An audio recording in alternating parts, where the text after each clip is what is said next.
Boa noite, irmãos, a paz do Senhor. Hoje eu vim trazer uma mensagem aqui para vocês, que vocês vão encontrar lá no livro de Atos dos Apóstolos, capítulo 9. Eu vou fazer fracionado. Eu vou ler primeiro do versículo 1 ao 6 e depois eu vou ler do versículo 10 ao 16. Então vamos começar. E Saulo, respirando ainda ameaças e mortes contra os discípulos do Senhor, dirigiu-se ao sumo sacerdote e pediu-lhes carta para Damasco, para as sinagogas, a fim de que, se encontrasse alguns dessa seita, seja homem, seja mulher, os conduzisse preso a Jerusalém. E indo no caminho, aconteceu que, chegando perto de Damasco, subitamente o cercou um resplendor de luz do céu. E caindo em terra, ouviu uma voz que lhe dizia: Saulo, Saulo, por que me persegues? E ele disse: Quem és, Senhor? E disse o Senhor: Eu sou Jesus, a quem tu persegues. Duro é para ti recalcitrar contra os arquilhões. E ele, tremendo e atônito, disse: Senhor, o que queres que faça? E disse-lhe o Senhor: Levanta-te e entra na cidade, e lá te será dito o que convém a fazer.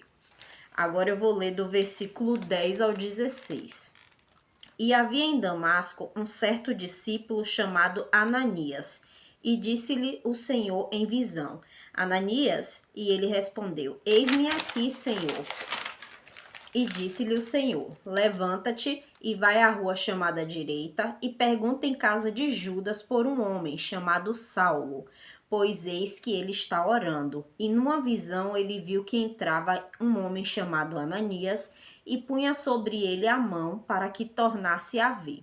E respondeu Ananias: Senhor, há muitos ouviu acerca deste homem, quantos males tem feito a teus santos em Jerusalém.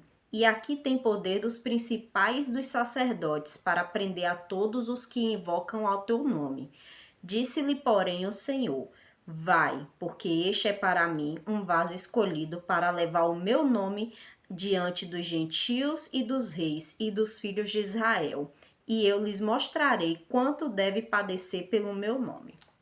Bom, diante dessa mensagem que eu dividi em duas partes, que é o que importa para a mensagem de hoje, eu quero deixar aqui claro duas coisas. A primeira, Saulo, ao contrário do que muitos interpretam, ele não era um homem ruim.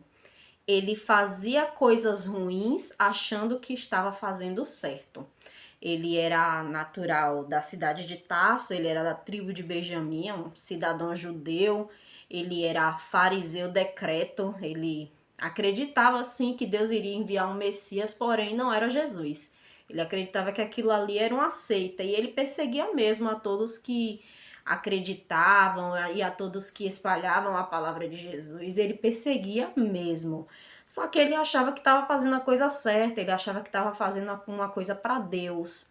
Então, o que eu quero deixar de mensagem para vocês acerca disso é isso. Cuidado para vocês não estarem fazendo algo ao qual vocês julgam que está fazendo certo, porém está fazendo errado e desagradando a Deus.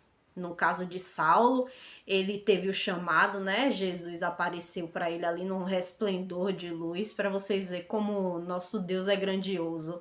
Para Moisés, ele apareceu numa sarça que queimava e não se consumia. Já para Saulo, ele apareceu num resplendor de luz. Esse é o Deus que a gente serve, é o Deus do impossível. Então, ele apareceu e você vê que Saulo reconheceu o senhorio dele. Se vocês olharem na Bíblia de vocês, quando ele fala quem é Senhor, é o S tá maiúsculo, então ele sabe que é alguém superior, é alguma coisa superior a ele. Então ele tem um respeito, ele tem um temor, só que ele acha que tá fazendo a coisa certa, porém tá fazendo a coisa errada. Então a mensagem de hoje é cuidado.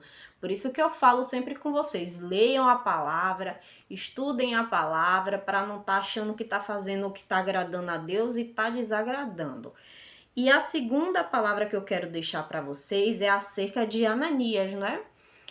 Ao longo da nossa jornada, vamos encontrar vários Ananias na vida.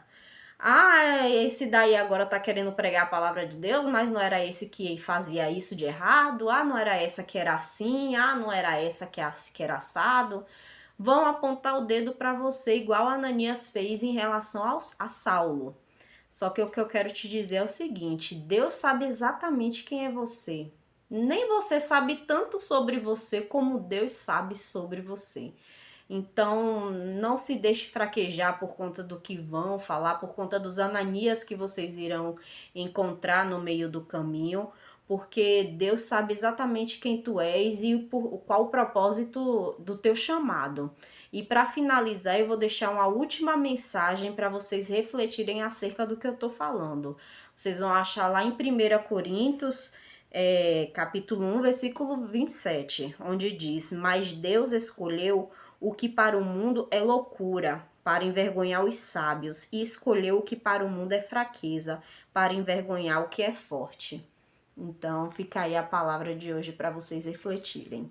Que Deus esteja com todos vocês.